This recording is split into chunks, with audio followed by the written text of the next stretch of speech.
الصحه نتاع الناس لازم الواحد يحافظ عليه. لا بارك الله فيك، شارك تخدم على كل حال. مانيش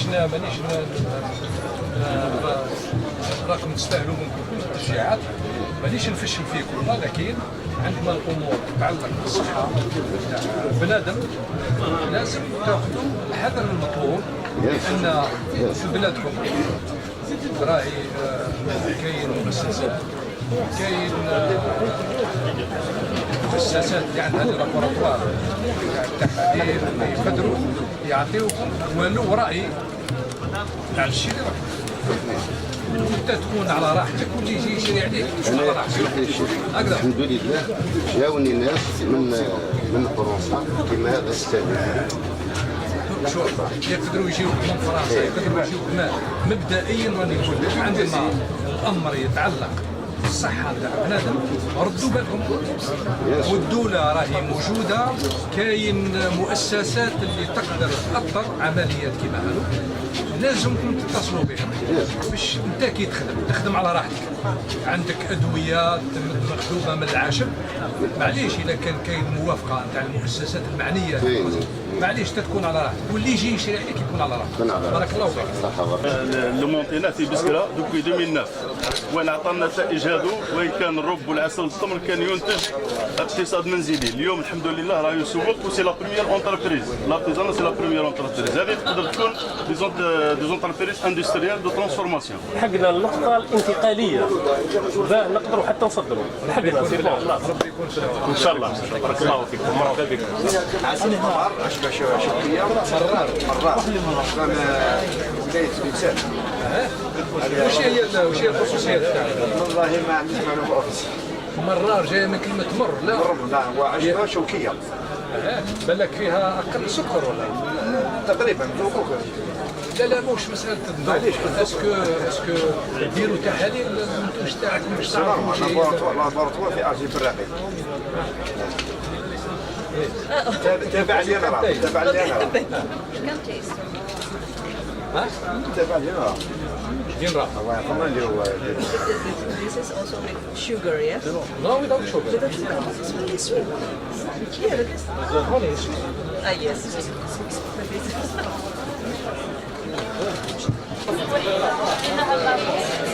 لا كان عليها تجربة على الحيوانات بين السمن والتحليل.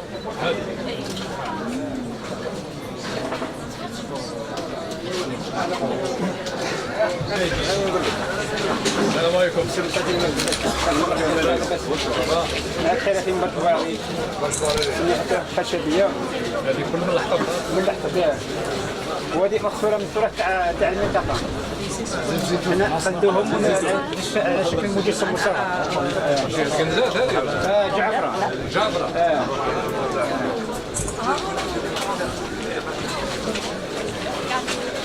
السلام عليكم. كما يقولوا كل صباح معايا. الله يبارك البراج.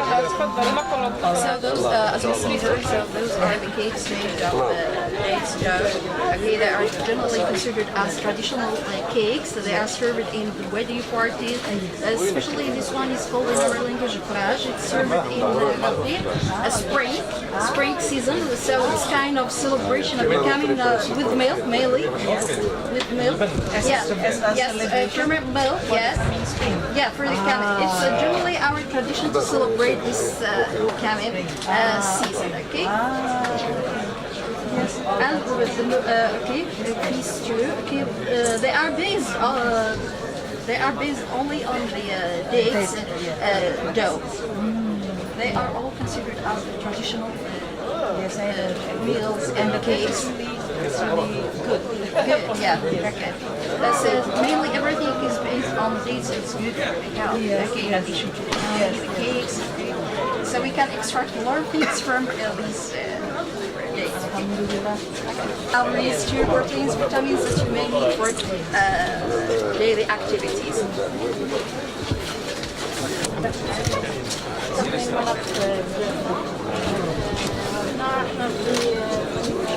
في ديفيزيون اللي عندنا كلهم عددهم 7 درنا اون ديفيزيون لا فينيسيكولتور بين الامبورطونس تاعها استراتيجيك ايكونوميك دون لا ريجيون et internationale. Pour cela, on a essayé d'accompagner la filière, les itinéraires techniques depuis l'irrigation, la fertilisation, la lutte contre les maladies, jusqu'à la mécanisation avec des brevets pour la récolteuse et le dispositif de pollinisateur à distance, la culture. وزراعة الأنسجة, la culture in vitro, où actuellement nous avons un grand nombre de cultivars qui sont en état de reproduction par culture in vitro. Nous avons également essayé de valoriser les produits et les sous-produits de palmidacier avec la fabrication de pour le biofertilisant destiné à nos sols qui sont assez pauvres.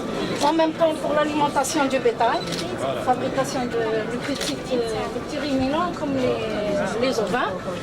Et le dernier segment, et pas des moindres, c'est essayer de maîtriser la conservation sous froid par des moyens sous vide et des moyens conventionnels, des études comparées.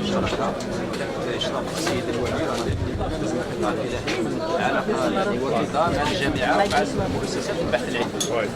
عندنا يعني اتفاق شراكه مع الجامعه بصفه عامه ولا نخدموا مع بعضنا في الاورغانيزاسيون لا ريشيرش. عندكم دور كبير انتم كمعاهد بحث معاهد تقنيه سواء كانت تابعه للقطاع نتاع التعليم العالي ولا تاع الفلاحه باش نتفاهموا كيما المركز نتاعكم بالنسبه لقضيه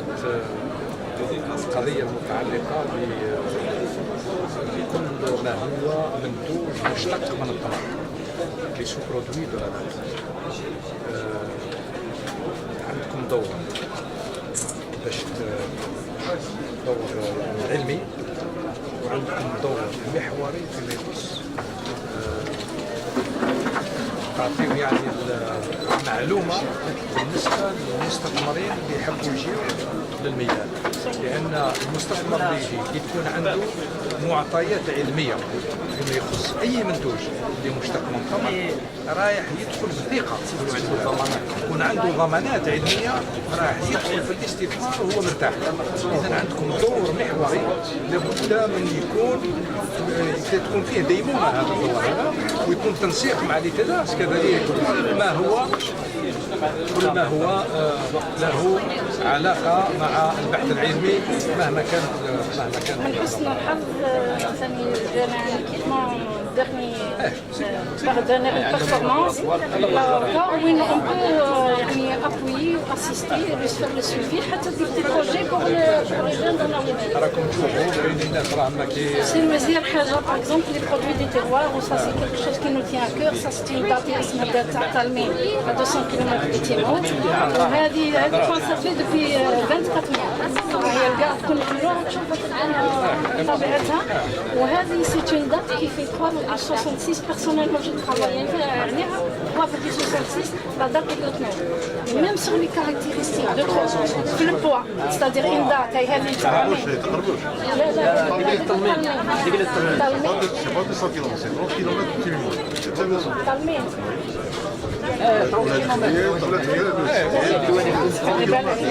ممكن انا هذه ومن الكاركتيرستيك تاعها كيما تكون ترونسبور كله تصدر ويعني ميم لا سونسيبيليتي تاعها لا بيرال اني موان ميم كي دينا لي سيشونتيان لاندونيزيا ورحنا سي لي سولو لي سوفان مقراص هي ترميم تكرمش. هذا بارك الله فيك. هذه مدام زيدك انفورماسيون شنو هي التطريز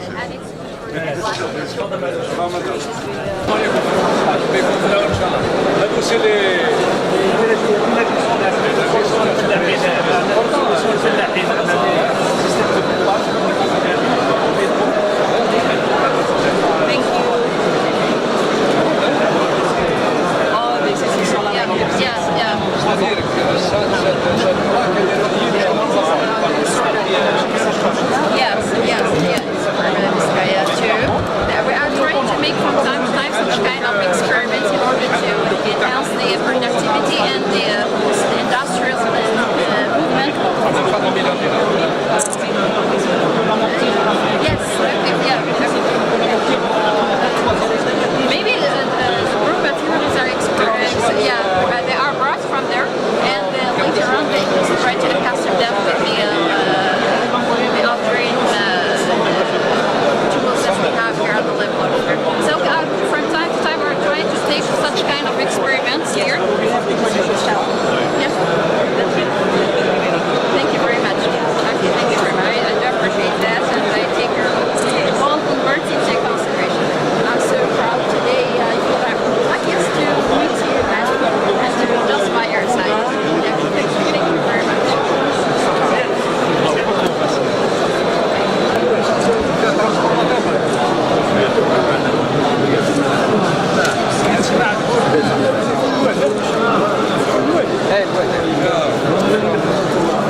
للسيد معالي وزير الفلاحة والتنمية الريفية والصيد البحري والوفد المرافق له.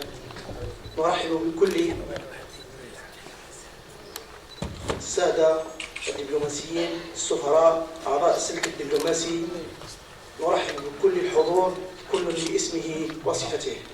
إذا بدون إطالة كلمة ترحيبية للسيد والي الولاية، فليتفضل مشكورا.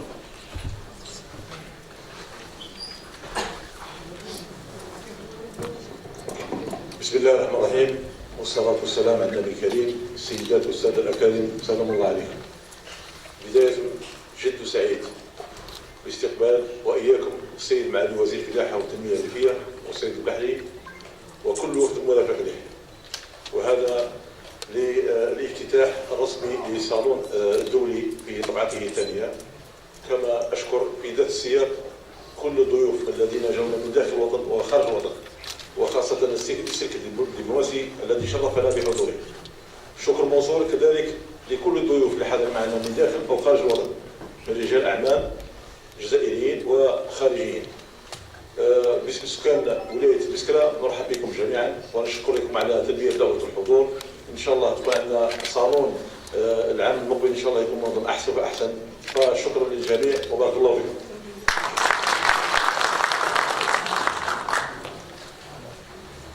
إذا مباشرة ندعو معالي وزير الفلاحة والتنمية الريفية والصيد البحري لإلقاء الكلمة.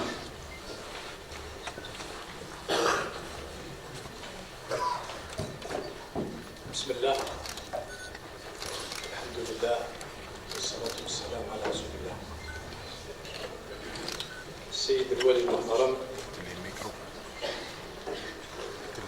السادة الوزراء الحاضرين معنا اليوم،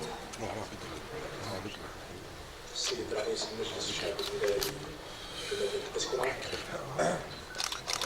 ممثلين البرلمان الديمقراطي، أصحاب السعادة، السفراء والممثلين الهيئات الدبلوماسية الحاضرين معنا اليوم، إطارات ولاية بسكرة، الضيوف الكرام، أسرة الإعلام، السلام عليكم ورحمة الله تعالى وبركاته. السلام عليكم ورحمة الله تعالى وبركاته. سعيد جدا بوجودي اليوم بولاية بسكرة عاصمة الزبان، وسعيد كذلك بحضوري في هذا الصالون الدولي للتمور في طبعته الثانية. عندما نتكلموا على التمور نتكلموا على بسكرة، وعندما نتكلموا على بسكرة نتكلموا على التمور. طبعا فيما يخص الفلاحة، هذه الولاية اللي سجلت نتائج جد مرضية في هذا الميدان، ميدان إنتاج التمور وغرس شجرة التمور في إطار البرامج المتتالية التي شهدها قطاع الفلاحة منذ الانطلاقة في البرامج فخامة رئيس الجمهورية في سنة 2000.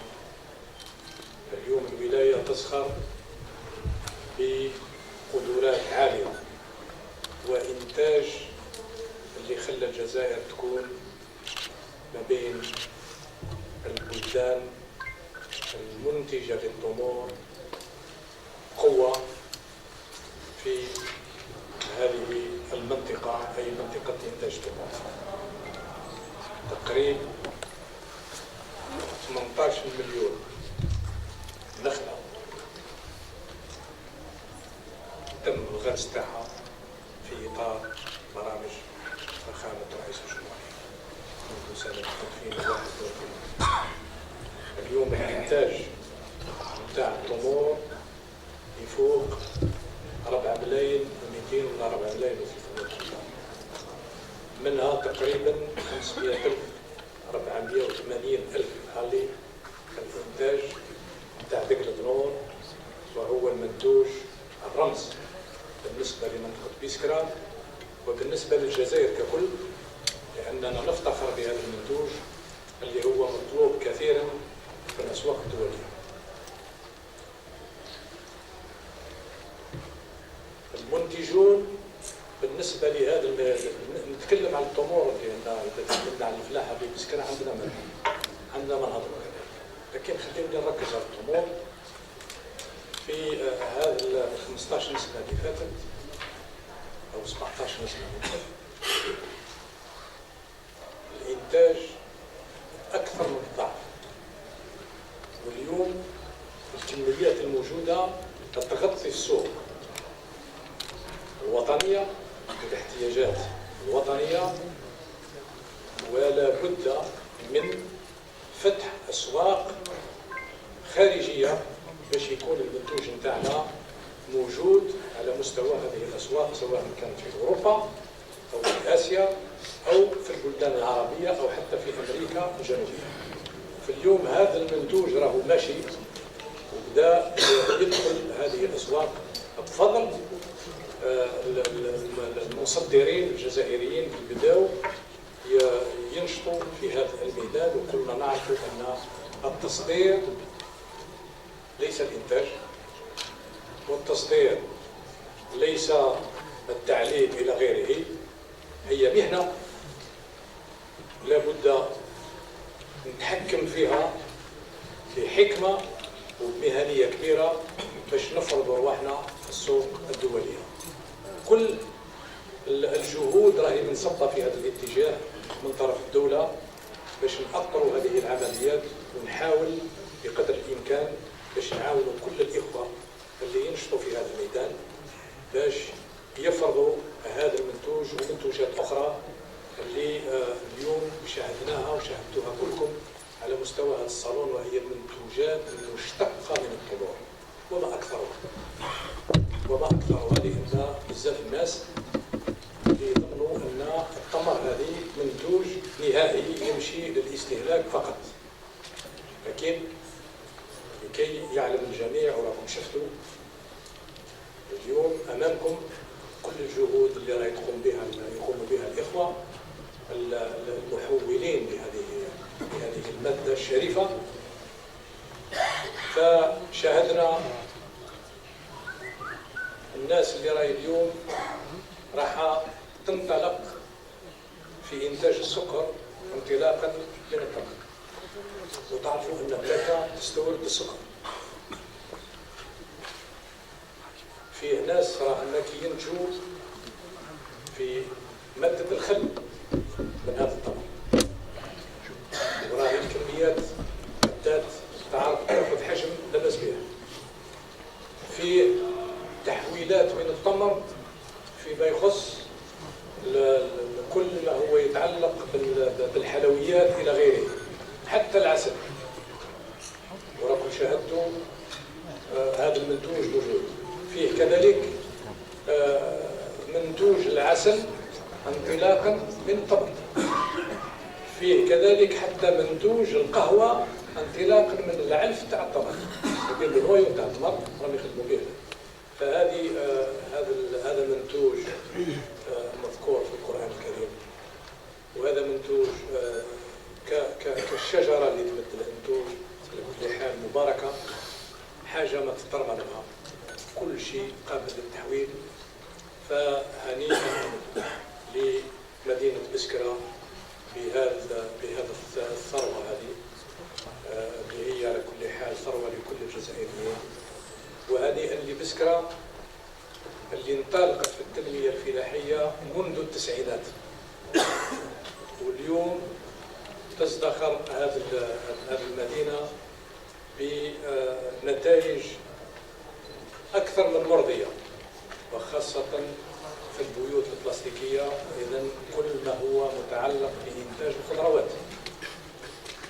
فالشيء اللي ممكن أن يقال هو أن ولا نعترف به هو كل الجهود اللي قايمين بها الإخوة الفلاحين، واليوم نقول لهم أن هذه البرامج اللي استفادت منها مدينة وولاية بسكرة ككل ولاية القطر في إطار برامج فخامة رئيس الجمهورية.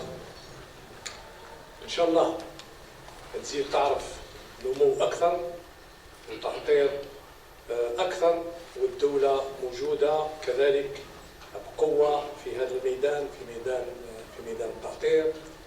فكانت انطلاقة في التسعينات، والولاية هذه شهدت كذلك قرار تاريخي لرئيس الجمهورية، وهو قرار مسح الديون تاع الفلاحين اللي خلات الفلاح اليوم يكون في راحة باش يزيد ينتج وينتج أكثر.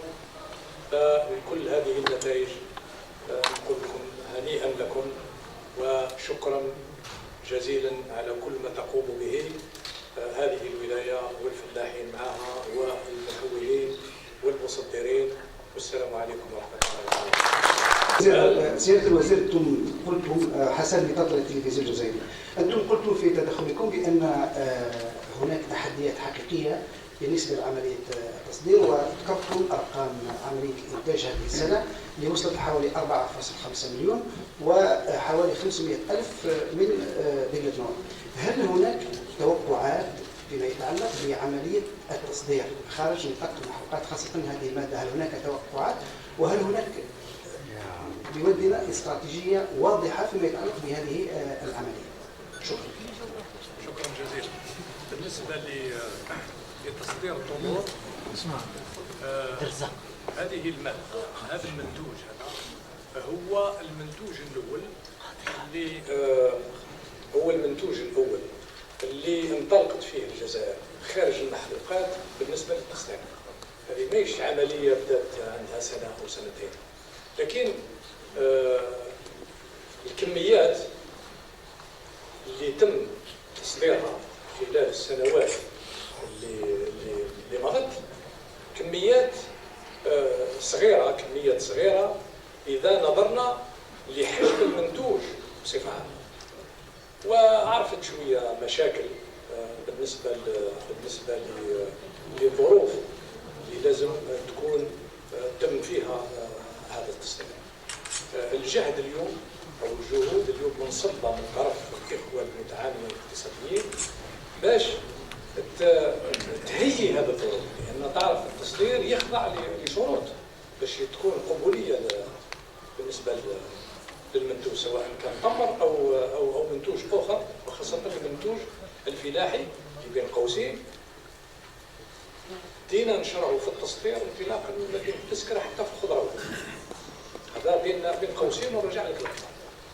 إذا بالمجيء نتاع المتعاملين الاقتصاديين والاستثمار في هذه الشعبة هذه اللي موجودة بين المنتج وبين المصدر، وهو كل ما يتعلق بعملية التعليب ولا فالوريزاسيون تاع البرودوي بصفة عامة. فرانا نشاهدوا أن الكميات اللي راهي مرشحة للتصدير ماشية وتاخذ حجم كبير. وبزيارتي لبعض الإخوة اللي كانوا موجودين على مستوى هذا الصالون لاحظت أن الأغلبية منتجين ومصدرين. فكي نديروا الحساب صبنا أن الناس تفطنت أن هذا المنتوج هذا عنده المكانة تاعو في السوق الدولية، وكلهم جاهدين والدولة وراءهم بصفة عامة باش ندعموا هذه العملية تاع التصدير، سواء كانت للتمور أو كانت للمواد أو المنتوجات الفلاحية بصفة عامة، باش نعطيوها مكانة في السوق الدولية، لأن المنتوج الجزائري له العلامة تاعو وله الجودة نتاعو اللي ممكن واحد ما ينافسها في السوق العالمية. فقط لازم نهيئوا لها الظروف نتاعها باش نهيئوا الظروف لهذه المواد باش تاخذ المكانة